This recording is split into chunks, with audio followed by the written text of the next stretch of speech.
make sure of your facts. Don't be quick to accuse people out there. We live in a social media age where people just make any claims and people want to be relevant. People want to draw followers to their social media platforms, and they don't care that it may be at the expense of somebody's reputation.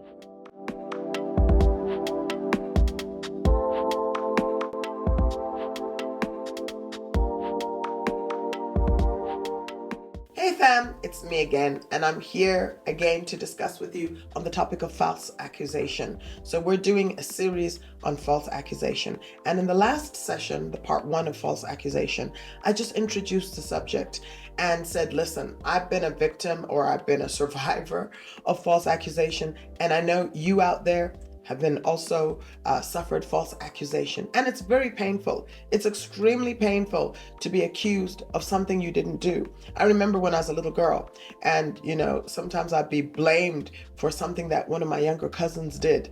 It would almost make me feel like I want to do that thing, because if I'm going to be blamed for something I didn't do, let me just do it. And that's a wrong response.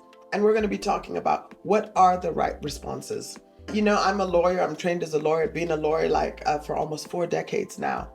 And oftentimes when I'm falsely accused, the legally trained me wants to respond with court cases. And that's not always the right response. So I want to talk about some of the biblical responses that we need to actually practice out there.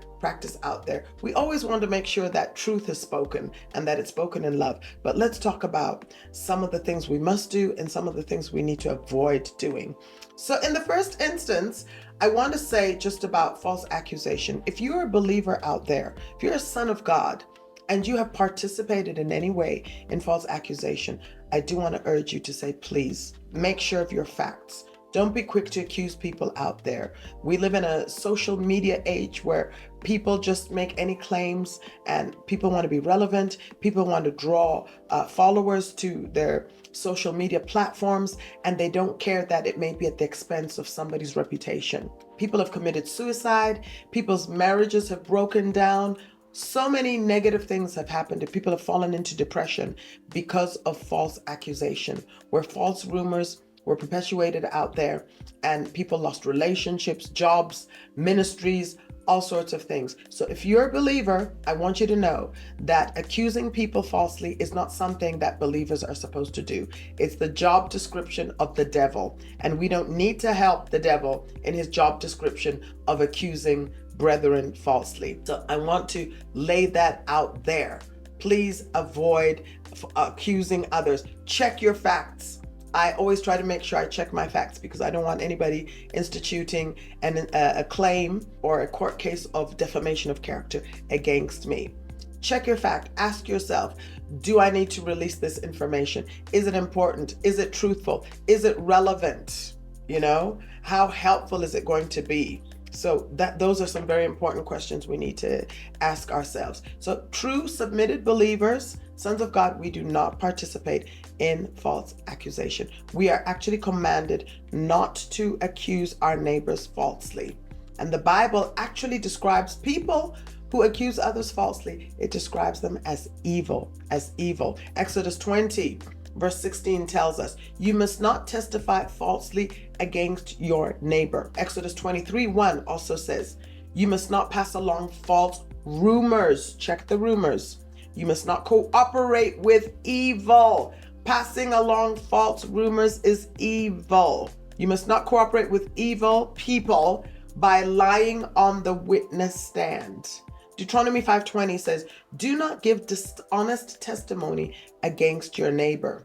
And so those are some of the things we need to really be mindful of. So in part 2 today, I just wanted to emphasize that false accusation, it's evil behavior, it's wicked behavior. Yes, I know sometimes we pass it on unknowingly, but it is our responsibility to check the facts and to check statements that we speak for truth. We have to be held accountable. The Bible tells us we'll be held accountable for every idle word that comes out of our mouth. So that's my second session today, is just to say, don't partner with the devil in spreading false rumors and making false accusations, especially against the brethren, because that's his job description, as we found out in Revelations 12:10.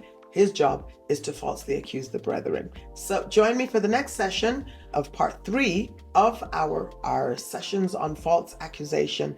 Join me as we talk about what do we need to do to counter false accusations? What is the biblical approach and the biblical response in countering false accusations? Well, we've come to the end of this video, and I certainly hope that you've enjoyed the teaching, that you've been blessed by the Word of God, and that you've really found it very useful and that you'll be able to apply it. If you have enjoyed this video and were blessed by it, let me encourage you to like the video, comment, and share. And also put on your notification bell so that every time a video is uploaded, you will get notification. God richly bless you. I love you with the love of the Lord.